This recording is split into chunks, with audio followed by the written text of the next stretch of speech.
Bonjour Finlay et bonjour à tous. En ce dimanche 25 janvier, je propose de rendre hommage au grand Rémi Ollier, fondateur du journal La Sentinelle et champion des libertés et des droits civiques dans un contexte de discrimination et d'oppression. En effet, l'ardent fondateur du premier organe de presse défendant les intérêts méprisés des gens de couleur et autres victimes du système oligarque répressif est mort à la fleur de l'âge le 26 janvier 1845. Il n'avait alors que 28 ans.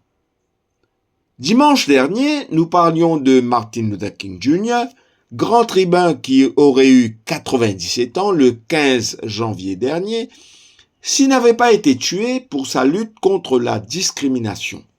Or, j'ai trouvé opportun de poursuivre l'hommage à ceux qui ont payé de leur vie pour nos droits civiques. En effet, même si la version officielle prête au fougueux fondateur et rédacteur en chef du journal La Sentinelle une mort naturelle, d'aucuns font la part belle à une mort suspecte. En ce début d'année, alors que les résultats de la SI viennent de tomber et que ceux de la HSI sont attendus, avec ses lauréats et tout le folklore qui les entoure, je voudrais consacrer une bonne partie de ma chronique à la contribution de Rémi Ollier au paysage éducatif local, laquelle participation est malheureusement très peu connue. De toutes les manières, je ne pouvais passer outre du 181e anniversaire de la mort de Rémi Ollier en ce 26 janvier. Quoiqu'il ait lui-même commencé tardivement sa scolarisation à l'âge de 8 ans, pour la terminer abruptement à 16 ans, suite au décès de son père, Rémi Ollier a toujours été un redoutable intellectuel, un lecteur vorace qui accordait une grande place à l'éducation dans sa courte mais intense existence. Avant d'être journaliste, il avait été enseignant. C'est d'ailleurs en tant que tel qu'il avait rencontré son épouse et élève Adrienne Ferré à Petite-Rivière. Il n'est donc pas surprenant que l'intraitable Ollier ait lutté pour une meilleure prise en charge de l'éducation des gens de couleur dans les colonnes de son journal La Sentinelle dès 1843. Ironiquement, c'est un enseignant du Collège Royal, M. Désiré Bernard, qui a provoqué son engagement à créer son propre journal, alors qu'il voulait répondre à son inacceptable insulte contre Alexandre Dumas, qu'il avait qualifié de nègre. Rémi Ollier a ainsi plaidé dans son papier pour que les pensionnats et écoles privées ouvrent davantage leurs portes à l'exemple de l'institution gérée par Victor Saint-Jury, fondateur de l'école secondaire à Maurice. Même si le Collège Royal était officiellement ouvert aux gens de couleur à partir du 11 janvier 1832, rares étaient les parents non blancs qui y faisaient admettre leurs enfants, car ils étaient les sujets des moqueries et à une exclusion honteuse. Si un enseignant du Collège Royal pouvait exprimer sans aucune retenue son mépris pour les gens de couleur dans une publication, on peut s'imaginer ce qui se passait entre les murs de l'institution. Or, Rémi Ollier allait militer pour changer cette situation. Les gens de couleur ont finalement été admis sans crainte de subir des avanies, ou du moins avec des garanties officielles au Collège Royal. Il a en outre beaucoup encouragé les gens de couleur, filles comme garçons, à favoriser l'éducation. Selon certaines sources, la Bourse d'Angleterre a été instituée en 1818 avec un certain Alfred Bigot comme premier lauréat et bénéficiaire. Selon les biographes de Rémi Ollier, Bijoux et Cabon, le système de lauréat existait bien avant la lutte de Ollier.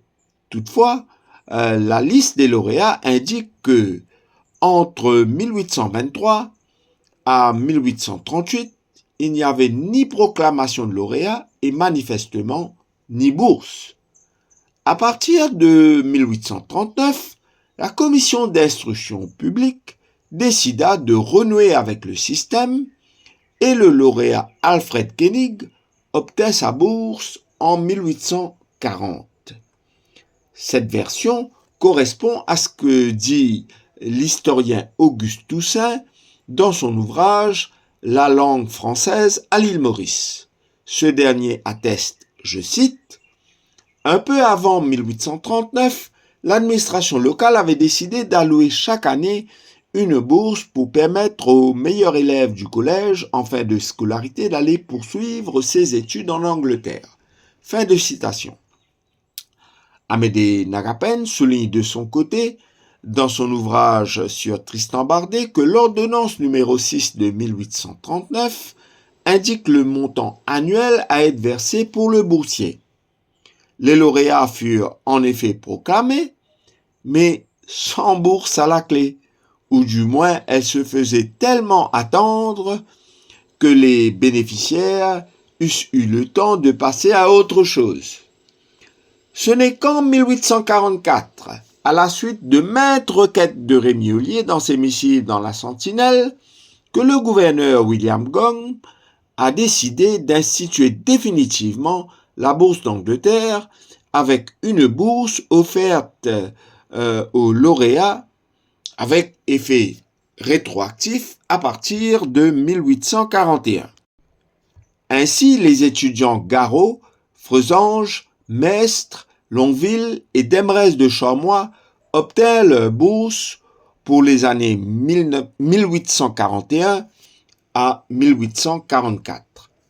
Deux des bénéficiaires, à savoir Freusange et Longueville, appartenaient à la population de couleur.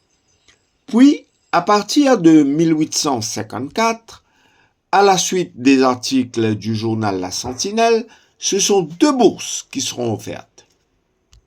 La Bourse d'Angleterre fut un véritable décollage pour la population de couleur et plus tard pour toutes les couches ethniques évoluant à Maurice. Ce ne sont pas les lauréats Maurice Curé, Célestin, Savry-Moutou ou Beaujard qui vous diront le contraire.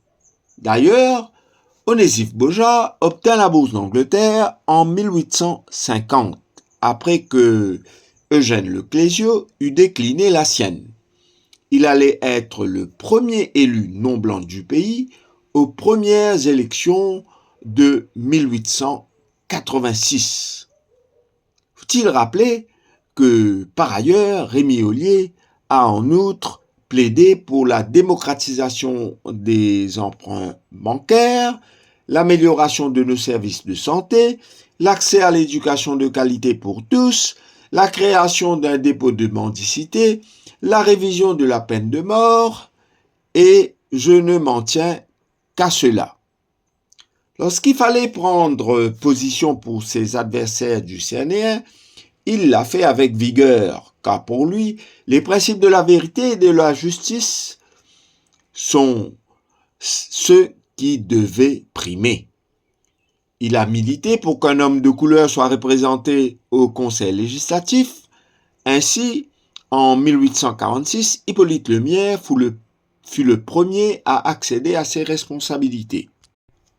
En bref, je voulais vous dire, pour que tout simplement, pour que nous soyons enracinés dans notre histoire, le devoir de mémoire est nécessaire. Il nous ouvre les voies de la sagesse à travers le recul. Je suis toujours pantois devant le fait que le nom de Rémi Ollier n'est presque jamais mentionné à la grande messe des lauréats à chaque résultat de la HSI. Par ailleurs, si Rémi Ollier a pu accomplir autant de choses dans un contexte si difficile, si restrictif, sans téléphone, sans véhicule motorisé, sans électricité, sans eau courante dans les maisons, en étant marié et père de 2 enfants, je me demande combien nous pouvons accomplir, nous, avec toutes les facilités dont nous disposons. Que faisons-nous pour les autres? What are we doing for others? C'est la grande question de Martin Luther King, auquel, manifestement, Rémi Ollier a répondu avec engouement. Bon dimanche Finlay et bonne semaine à tous.